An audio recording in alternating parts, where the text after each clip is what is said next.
Hello, what is up mga ma'am, sir, ma'am? Ako po si Ralph Cifra, isang visual artist from Manila, Philippines.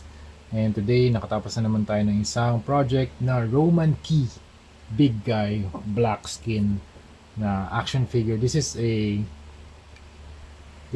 body template from Roman Key made specifically for custom action figures. So thank you very much client brother Dave Magno from Laguna. Maraming salamat for the opportunity na makapag-custom repaint ng Roman Key black skin action figure.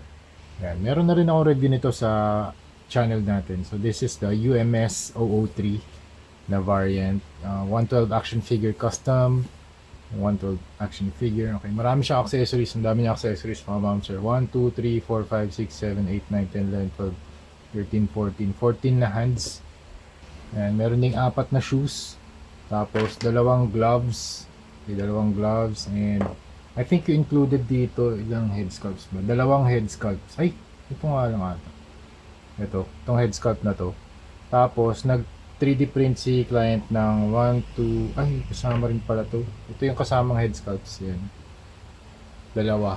Okay, tapos nag 3D print si client ng extra head sculpts 1, 2, 3, 4. So ito yung kasama dun sa 3D printed na head sculpt. Ito naka-attach lang to using blue tack. Okay, tapos ito yung isa pa niyang head sculpt. Ito favorite ko to. Ang ganda ng gawa na dito. Ang ganda ng 3D print na gawa dito. Super nice. Ang tibay pa. Tapos ano siya, parang mid transformation ni Venom. Try natin i-equip. May naka-blue tack yan, tapos pwede niyo equip dito. Ito pinaka gusto kong head sculpt niya. Okay, walkthrough ko lang kayo sa mga materials muna natin na ginamit para sa custom repaint na to mga moms. So sa primer, ito yung mga primers natin. Number 4 flat black. Tapos ito yung top coat natin, number 191 flat clear. Tapos sa mga paints naman, water-based acrylic primer matte gray na Hero Paints. Thank you very much Hero Paints for always sponsoring our videos, yung Ralph Cifra toy custom repaints natin. Water-based acrylic primer matte black.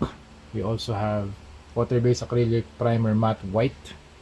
Meron din tayong ultra white. Ito yung stronger coverage kasi usually yung mga white hindi siya opaque enough para maging ganito. Usually ang number of coats dito para maging ganyan ka-opaque siguro mga 7. So paint thinly, then let it dry, add another layer, let it cure, and then apply another thin layer. So hanggang sa maging ganyan. Okay? So kasi pag first layer pa lang hindi siya magiging super opaque na white, para siyang translucent na finish. Okay, for the mouth and tongue, I used warm red na paint. Tapos dun sa teeth, white and ultra white para magkaroon ng yellowish tint yung kanyang teeth. Okay. Sa mga brushes naman, ito yung gamit ko. This is for dry brushing. Very slightly damaged na brush na actually minamodify ko rin yung mga brush ko, nilalagyan ko ng ito, may glue gun pa yan para lang hindi lumabas yung mga brushes, para hindi mahulog kasi minsan nahuhulog ng mga brushes diyan nasisira yun yung sa part na yan kasi nababasa tapos nagiging loose yung metal. Okay, tapos nilalagyan ko rin ng mga grip para hindi dumulas sa kamay ko. Okay, so yun yung mga ginagawa kong mga custom dito sa mga manual na or analog na brushes na ginagamit natin. This is for the eyes. Kailangan ko to para malagyan ng white yung eyes. Tapos, ito naman yung round brush para sa mga smaller deep paint details dito sa kanyang logo. Dito sa part na to yung kanyang rectangular segment sa hand. And then dito rin sa logo sa likod. Okay? So, ang custom na ginawa natin dito from brown, dark brown, ginawa natin black. Tapos nag-apply tayo ng white na mga sections. And then painted the face. Actually, pinaka-challenging dito itong part na to, yung face.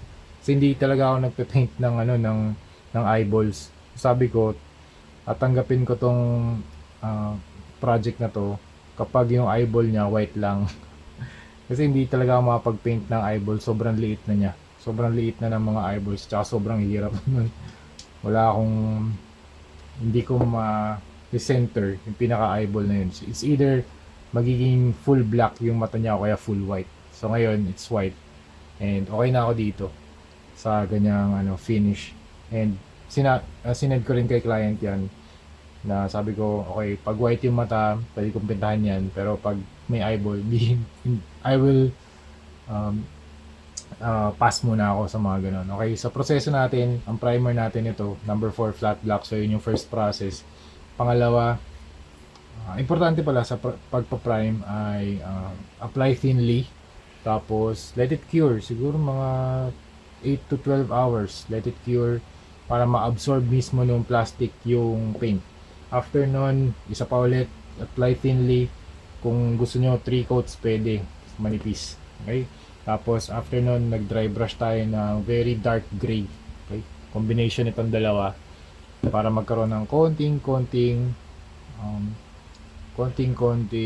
color variation. Kasi pag super black lang, hindi niyo makikita yung texture niya. May mga veins, may mga muscles. So, at least may konting definition lang. But not too much. Okay? Gusto ni client, black pa rin eh. Okay. And then, we have the water-based acrylic primer matte white naman para dito sa mga parts na to. Okay? Nag-paint na tayo ng logo. Tapos, yung eyes, pintahan na rin natin lahat ng white sections. Okay?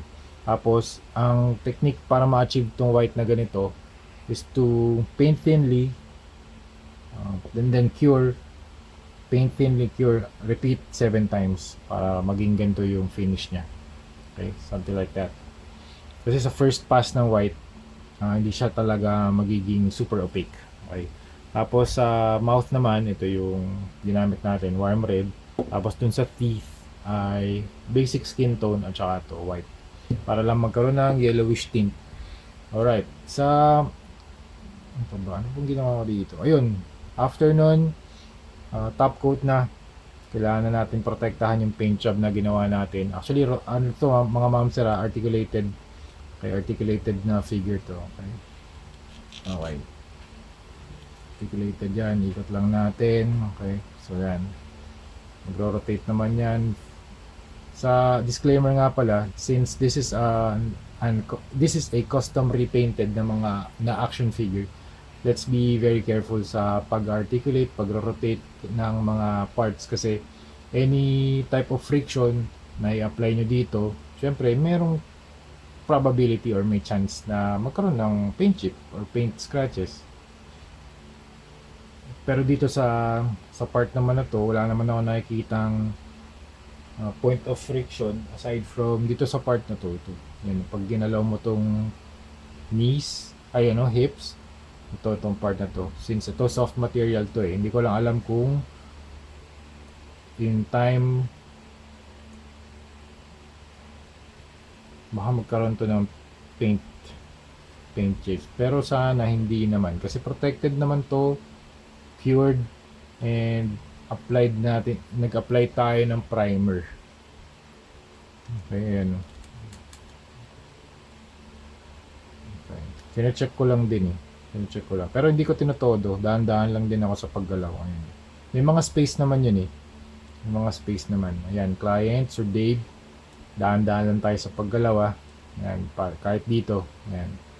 Binrake apart ko ba to? Ay, hindi ko na rin to kinalas kasi medyo mahirap, medyo tight talaga yung joints niya. Dito sa part na to, yan, may space naman dyan, so you don't need to worry about itong sa knees. Okay, dito rin, meron naman space.